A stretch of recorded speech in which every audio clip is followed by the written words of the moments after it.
Is that camera in like really good focus? I always mess with it. Because it's like, it bothers me how low or how tall I'm sitting, depending on the day. So some days I want to slouch, and so I'm like, oh, maybe I should zoom in or zoom out.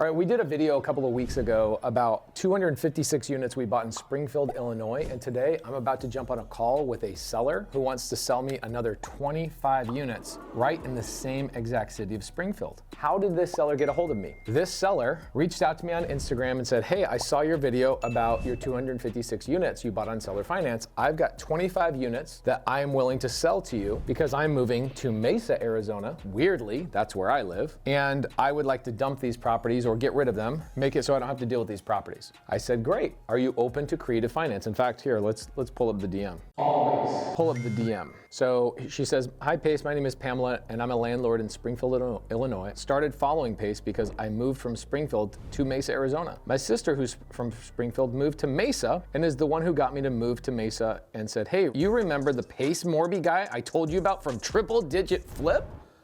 I guess a TV show does benefit your brand.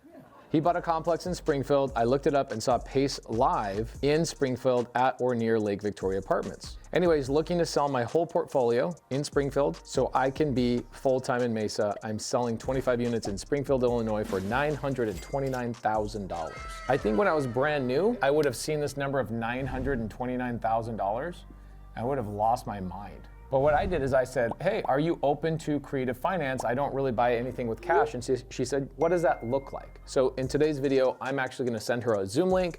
We're gonna jump on a Zoom and you're gonna see a portion of this conversation that I have not had yet. If you want the whole conversation, which I imagine will go on 30, maybe 40 minutes, click on the link down below, get access to the whole entire video instead of just whatever YouTube allows us to put on here. So let's send her a Zoom link and let's do a little whiteboard video breakdown. Okay, so what's my thought process when I go into these conversations? Every single time I go into a new conversation, there's one thing I'm doing, and it is truly just trying to understand what the seller's going through. So you'll hear me ask questions, and let the seller talk. If you are telling, then you are selling. And I don't want to sell anybody anything. So I shut up. I know you guys hear me a lot on YouTube, talk.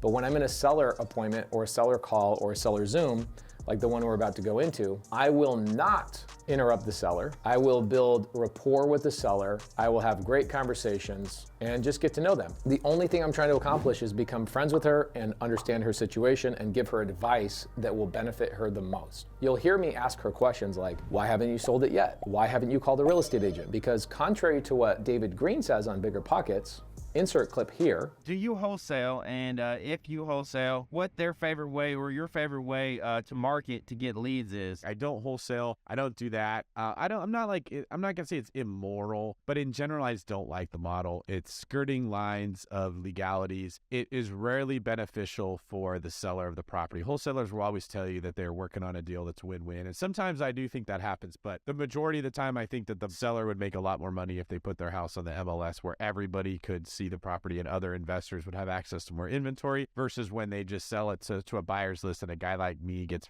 instant access to those properties that I buy all of them and your normal investors just don't get to see them. So I'm not really a huge fan of the wholesale. I disagree with David Green entirely. I think wholesale has a massive play and a massive place in this industry, and creative finance dominates anything that the BRRRR strategy ever brought to me in my life. If you look at my board, I don't have a single BRRRR deal on that whole board, 1,000+ deals. Okay, we will just jump into a Zoom with her and get to understand her situation, and I will ask her, like I ask every wholesale deal I've ever done, creative finance deal I've ever done, every seller I've ever spoken to, why aren't you selling with a real estate agent? And you'll hear the answer.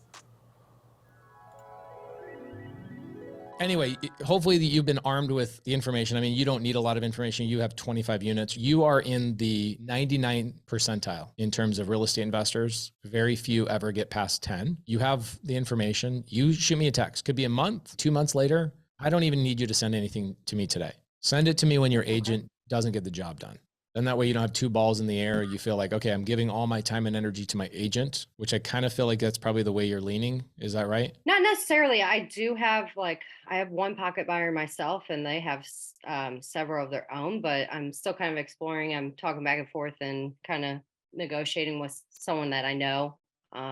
So I haven't signed anything, and they do want to meet this week and just kind of look through some of them. And I told them I would, but I probably won't even make a decision on the real estate agent until I'm back in Mesa for a while. So What I would do is. All right, guys, so that ended up being an hour-long Zoom that will have to be condensed to probably 20 minutes so that YouTube can not penalize us, all right? So if you guys wanna get the full recording, go in the description down below. We'll give you the full hour-long, I think it was 50-something minutes I was on the Zoom with Pamela. So it'll give you a lot of context, how I talk to sellers, and also how I just go and help people. Like, I know her situation, I know what she's trying to accomplish, I can understand her motivation, and then I can start pitching ideas to her. And then when I know she's not hyper motivated, I can pull away, right? All sorts of great things. Go and enjoy that video. Click the link down in the description below, and we'll see you on another video.